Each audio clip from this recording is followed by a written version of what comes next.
يا ربنا اعترفنا بأننا أقترفنا وآننا أسرفنا على لظى أسرفنا. يا ربنا اعترفنا بأننا أقترفنا وآننا أسرفنا. Assalamualaikum. Waalaikumsalam warahmatullahi wabarakatuh.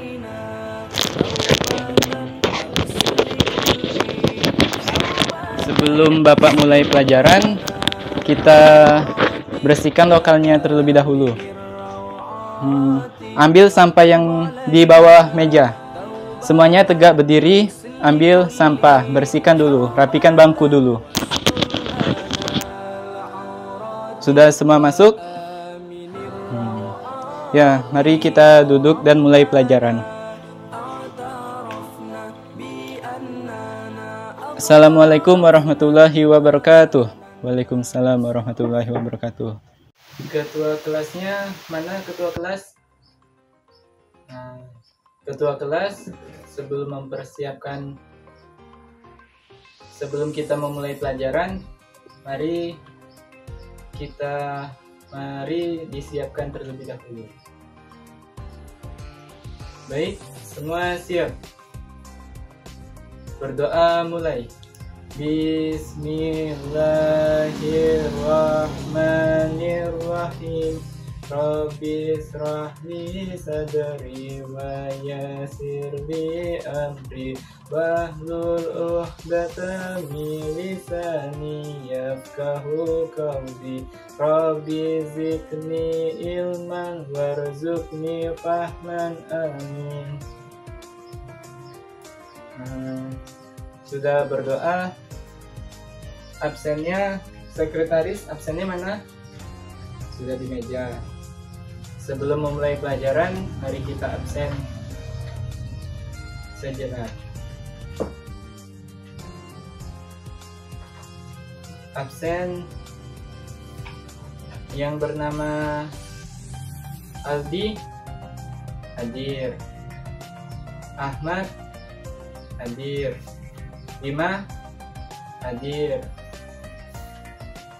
Cynthia hadir, Denny hadir, Eka sakit. Oh, suratnya ada. Suratnya ada. Sudah berapa lama sakitnya? Sudah 2 hari. Fahri hadir, Gifari hadir, Muhammad hadir, Zakia Alfa. Alfa kenapa? Sering Alfa? Jarang. Berarti yang tidak hadir 2 orang ya. 2 orang. Kemarin Bapak ada mengasih tugas mengenai jujur. Apa arti dari jujur? Sebelum Bapak menerangkan, Bapak ingin nanya tugas yang kemarin. Tugasnya dikumpul. Sudah semua dikumpul? Sudah. Ayo kita ganti-gantian menerangkan apa arti jujur. Angkat tangannya. Ya, Bima, apa arti jujur? Jujur, tidak berbohong. Betul, tidak berbohong. Bella, apa arti jujur? Jujur. Ya, apa arti jujur? Masih malu-malu. Ya, coba tegak. Tegak, apa arti jujur?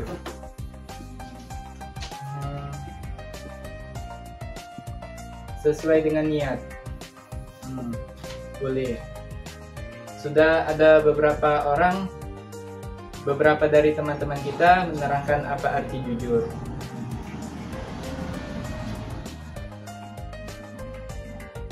Baik, kita masuk ke materi tentang pentingnya kejujuran. Ada sebuah hadis yang menerangkan tentang jujur yang berbunyi, intas duqaullah yasduka. Jika engkau jujur kepada Allah, niscaya Allah akan jujur kepadamu. Hadis riwayat An-Nasa'i. Kejujuran menjadi hal serius yang perlu diperhatikan. Banyak tindakan mulai dari berbohong, berdusta sampai pada korupsi. Tahu apa itu korupsi? Sering di berita-berita kan? Itu semua tuh berawal dari ketidakjujuran. Banyak manfaat dari kejujuran tersebut.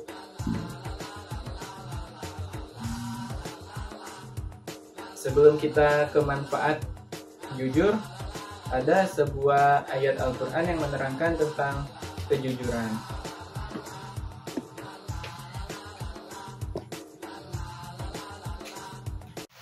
Ada sebuah ayat yang menerangkan tentang kejujuran dari surat Al-Baqarah ayat 42. Wala talbisu, dan janganlah kalian campur adukan al-haqqa, kebenaran, bil batili, dengan kebatilan. Wa taqtumu, dan kalian menyembunyikan al-haqqa, kebenaran, wa antum, dan kalian ta'lamun, mengetahui. Dan janganlah kamu campur adukan kebenaran dengan kebatilan, dan jangan kamu sembunyikan kebenaran sedangkan kamu mengetahuinya. Quran surat Al-Baqarah ayat 42. Jadi misalkan anak-anak di sini tahu bahwa ada sesuatu hal yang jujur, maka ketika ditanya, sampaikan kejujuran tersebut. Jangan berkata bohong. Karena al-ilmu nurun wa nurullahi la yuhda bil as. Ilmu adalah cahaya, dan cahaya tidak akan diberikan kepada orang yang melakukan maksiat. Salah satu maksiat tersebut adalah berkata yang tidak benar, tidak jujur. Jadi misalkan ingin mendapatkan ilmu yang bermanfaat di suatu hari nanti, bukan hanya sebagai wawasan, maka praktikkan perilaku jujur tersebut. Lawan dari jujur apa? Lawan dari jujur, nah iya betul, lawan dari jujur berbohong. Apa arti berbohong? Berbohong atau berdusta yaitu perkataan yang menyimpang dari kenyataan yang sebenarnya, dan bersumpah palsu. Sumpah palsu juga merupakan lawan dari kejujuran. Berdusta itu merupakan perbuatan dosa dan tercela. Misalkan anak-anak di sini melakukan suatu kegiatan atau suatu yang berbohong, maka akan mendapatkan dosa. Ya, lawan dari kejujuran tadi dosa. Lawan dari kejujuran adalah berbohong. Orang yang suka berkata jujur akan mendapatkan 3 hal. Apa saja yang 3? Yaitu kepercayaan, cinta, dan rasa hormat. Itu dari kata-kata Sayyidina Ali bin Abi Thalib. Anak-anak di sini berusahalah untuk berkata jujur dalam hal apa saja yang diceritakan kepada orang lain, seperti berbuat pada harta kekayaan. Sebab bohong adalah sifat tercela yang paling buruk. Jadi bohong itu adalah sifat yang paling buruk. Hindari oleh anak-anak sekalian, jangan sampai dikenal sebagai pendusta. Pendusta atau orang yang suka berbohong di antara teman-teman, apalagi sampai dikenal oleh gurumu seorang yang tidak jujur. Sehingga apa sebabnya? Misalkan sering berkata tidak jujur, sehingga tak seorang pun akan mempercayai kata-katamu, sekalipun apa yang dikatakan itu adalah suatu kebenaran. Apabila anak-anak di sini melakukan suatu kegiatan bohong, tentu berhak mendapatkan sanksi maka lakukan sanksi tersebut, jangan berbohong lagi. Misalkan terhindar dari sanksi yang dilakukan, maka kemungkinan berat sanksi yang berikutnya itu bakal sulit untuk dihindari. Apabila berdusta sekali saja dan engkau selamat karena tak ada seorang pun yang mengetahuinya, maka kemungkinan kecil bisa selamat jika kebohongan diketahui orang di kemudian hari. Nah, yang tadi misalkan sudah berbohong sekali, sudah itu selamat, maka kecil kemungkinan untuk berbohong di kemudian ketika akan berbohong. Apabila engkau tidak takut kepada manusia saat engkau membohongi mereka, apakah engkau tidak merasa takut terhadap Tuhanmu yang mengetahui pengkhianatan, pandangan, dan segala yang dirahasiakan oleh hati? Apabila seorang itu berani berbohong sekali saja, maka lisannya akan menjadi biasa berbohong, dan hampir dia tidak dapat jujur dalam ucapannya. Oleh karena itu, usahakanlah semaksimal mungkin memelihara kejujuran dalam segala pembicaraan. Hindari olehmu, jangan sampai melakukan kebohongan, sebab hal itu membahayakan dirimu. Sudah kita bahas jujur, sudah kita bahas bohong. Sekarang masuk ke contoh dari jujur. Apa saja contoh dari perilaku jujur? Contohnya dalam kehidupan sehari-hari. Ayo tunjuk tangan. Ini untuk menambah nilai juga. Untuk menambah nilai. Ya, apa jujur? Putra, ya, apa arti jujur? Jujur mengembalikan apa? Mengembalikan barang yang dipinjam kepada teman. Ya, itu salah satu jujur ketika meminjam barang. Apalagi jujur? Jujur, ya, mengembalikan uang sisa belanja dan tidak mengambilnya. Ya, itu salah satu perkataan, salah satu contoh kegiatan jujur. Dipraktekkan ya, jangan hanya sekedar kata-kata. Sesungguhnya sebagian orang tidak berbudi itu menjadikan dusta sebagai guyonan. Banyak sekarang yang menjadikan dusta sebagai guyonan. Waspada, jangan sampai engkau berdusta. Lalu jika ditanya, engkau menjawab, aku berkata hanya main-main bergurau. Jangan ketika dalam percakapan sehari-hari kita berdusta atau berbohong. Itu praktek dalam kehidupan nyata. Janganlah engkau berdusta baik dalam keadaan serius maupun santai, dan jangan membiasakan mulutmu berkata tidak benar dan tidak jujur. Ketahuilah sesungguhnya orang yang dikenal jujur di lingkungan masyarakat, keluarga, dan teman-temannya, tentu ucapannya akan menjadi pedoman, sekalipun itu tidak ada bukti nyata. Dia dianggap orang yang adil oleh kalangan orang awam dan orang-orang tertentu. Apabila engkau ingin menjadi orang yang terpercaya, maka berusahalah engkau menjadi orang yang jujur dan dalam segala ucapanmu. Misalkan anak-anak di sini ingin menjadi orang yang terpercaya, maka berusahalah jujur dalam segala ucapan dan perbuatan. Ingat, biasakan berperilaku jujur dalam kehidupan sehari-hari.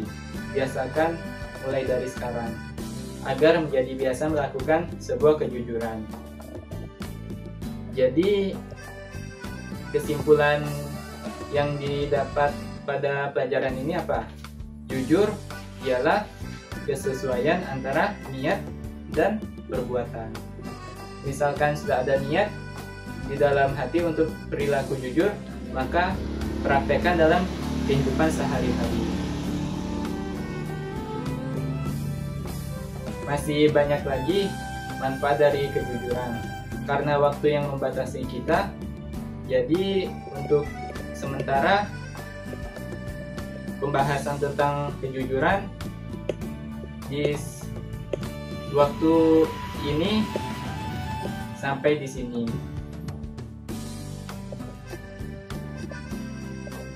Tadi yang tidak hadir ada 2 orang.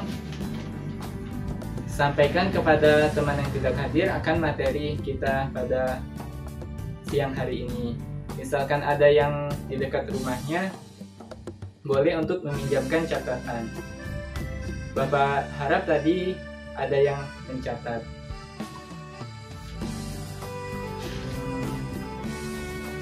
Ingat, minggu depan kita ulangan materi 3 materi yang sebelumnya. Sebelum Bapak menutup pelajaran, ketua kelas, tolong siapkan. Semua siap? Berdoa mulai. Bismillahirrahmanirrahim. Wal asri innal insana lafil khusrin illa allazina amanu wa amilus solihati wa tawasaw bil haqqi wa tawasaw bis sabr. Amin. Berdoa selesai. Baik, cukup sekian perjumpaan kita pada siang hari ini. Mohon maaf apabila Bapak ada salah kata ataupun ucapan. Akhirul kalam, wabillahi taufiq wal hidayah. Wassalamualaikum warahmatullahi wabarakatuh. Teringat di saat kita tertawa bersama, ceritakan